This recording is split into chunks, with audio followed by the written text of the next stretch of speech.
Hello foodies, welcome back to my channel. આજે આપણે બનાવીશું ઘઉંના પોંકનો હલવો। ઘઉંની સિઝનમાં આપણને સરળતાથી ઘઉંનો પોંક મળતો હોય છે। ઘઉંનો પોંક ખાવામાં ખૂબ જ ટેસ્ટી લાગે છે। કાચા લીલા ઘઉંના ડુંડા કાપી તેને શેકી અને તેમાંથી પોંક બનાવવામાં આવે છે। તેને તમે એમનેમ જ ખાઓ તો પણ તે ખૂબ જ ટેસ્ટી અને મીઠો લાગે છે। આજે આપણે ઘઉંના પોંકનો ઉપયોગ કરી ટેસ્ટી હલવો બનાવીશું। ઘઉંના પોંકની આ યુનિક રેસીપી તમે બનાવી ન હોય તો તમે પણ જરૂરથી ટ્રાય કરજો। રેસીપી પસંદ આવે તો વિડીયોને લાઈક અને શેર કરજો। આવી નવી રેસીપી જોવા માટે ધ ગોલ્ડન શેફ ચેનલને જરૂરથી સબસ્ક્રાઈબ કરજો। તો ચાલો આપણે ઘઉંના પોંકનો હલવો બનાવવા માટે શું સામગ્રી જોઈશે તે જોઈ લઈએ।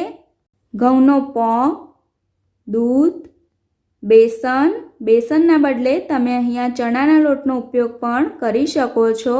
ઘી, ગોળના બદલે તમે શુગર કે સાકરનો ઉપયોગ પણ કરી શકો છો।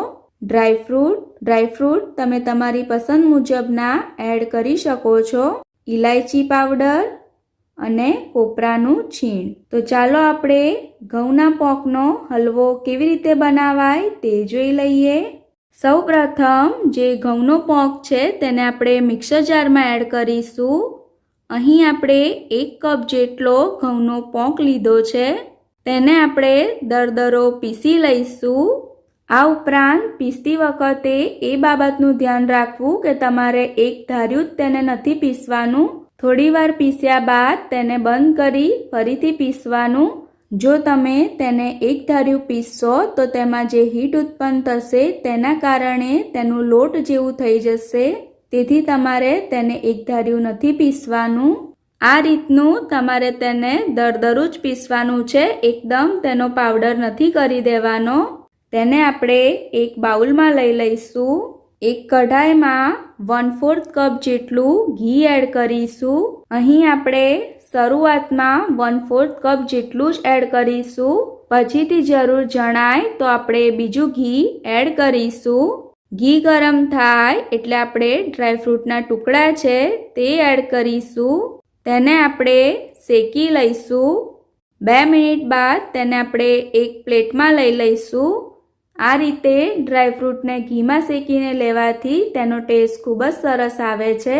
તમારે તેને શેક્યા વગર એડ કરવા હોય તો પણ એડ કરી શકો। હવે તે જ કડાઈમાં આપણે જે ઘી છે તેમાં ક્રશ કરેલો ઘઉંનો પોંક એડ કરીશું। મિક્સ કરી લઈશું। ગેસની ફ્લેમ મીડિયમ રાખી તેને આપણે 5 મિનિટ સુધી શેકી લઈશું। પોંક પહેલેથી શેકાયેલો જ છે, પરંતુ આ રીતે ઘીમાં શેકવાથી તેનો ટેસ્ટ ખૂબ જ સરસ આવશે। આ રીતે શેકાતા 5 થી 7 મિનિટ જેટલો સમય લાગ્યો છે। ત્યારબાદ તેમાં આપણે 1/4 કપ જેટલો બેસન એડ કરીશું। બેસન એડ કરવો ઓપ્શનલ છે, પરંતુ જો તમે આટલા પ્રમાણમાં બેસન એડ કરશો તો તેનો ટેસ્ટ ખૂબ જ સરસ આવશે। તેને પણ આપણે ગેસની ફ્લેમ મીડિયમ રાખી 5 મિનિટ સુધી શેકી લઈશું।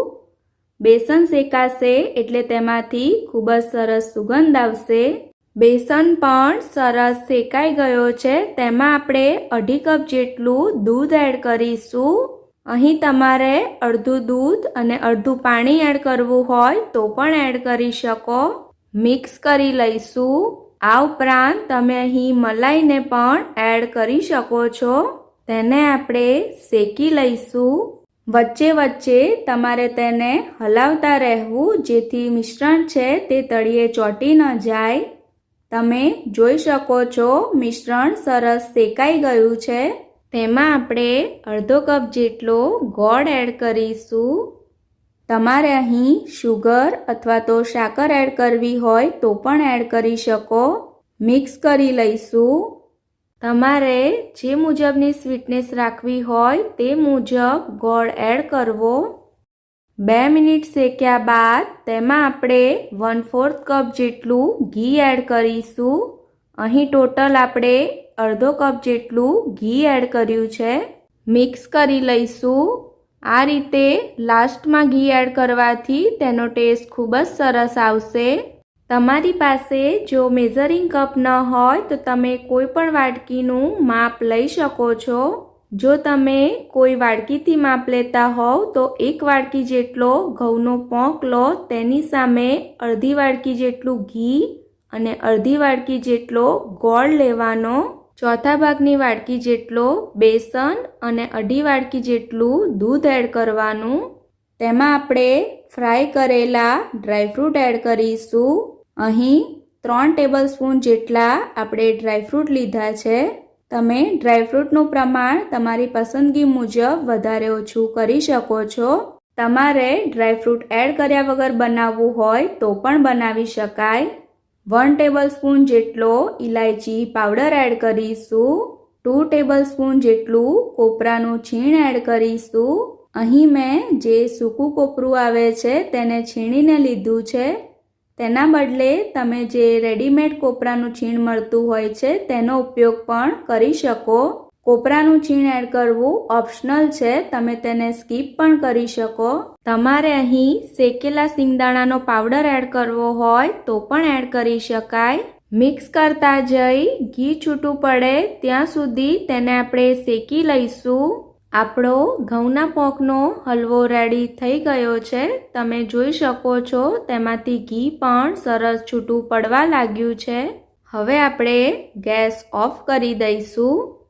દેખાવમાં ઘઉંના લોટના હલવા જેવો જ છે, પરંતુ તેના કરતાં ટેસ્ટ અલગ આવે છે। તમારે આ હલવામાં માવો અથવા તો છીણેલું પનીર એડ કરવું હોય તો પણ એડ કરી શકો। માવો અને પનીર એડ કરવાથી પોંકનો હલવો એકદમ રીચ થઈ જશે, પરંતુ જો તમારી પાસે ન હોય તો તમે આ રીતે પણ તેને બનાવી શકો છો। તૈયાર કરેલા હલવાને આપણે સર્વ કરી લઈશું। તેને આપણે આ રીતે સર્વિંગ બાઉલમાં લઈ લઈશું।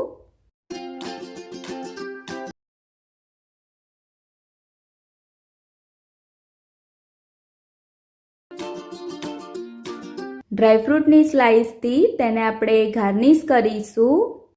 તો તૈયાર છે આપણો એકદમ ટેસ્ટી અને યુનિક એવો ઘઉંના પોંકનો હલવો। તમે બીજા હલવા ટ્રાય કર્યા હશે તેના કરતાં આ હલવાનો ટેસ્ટ ખૂબ જ અલગ લાગે છે। તમે પણ આ રેસીપી જરૂરથી ટ્રાય કરજો। રેસીપી કેવી લાગી તે કોમેન્ટ બોક્સમાં જણાવજો। આ ઉપરાંત રેસીપી રિલેટેડ રિવ્યૂ પણ તમે કોમેન્ટ બોક્સમાં શેર કરી શકો છો। તમને જો આ રેસીપી પસંદ આવી હોય તો વિડીયોને લાઈક અને શેર કરજો।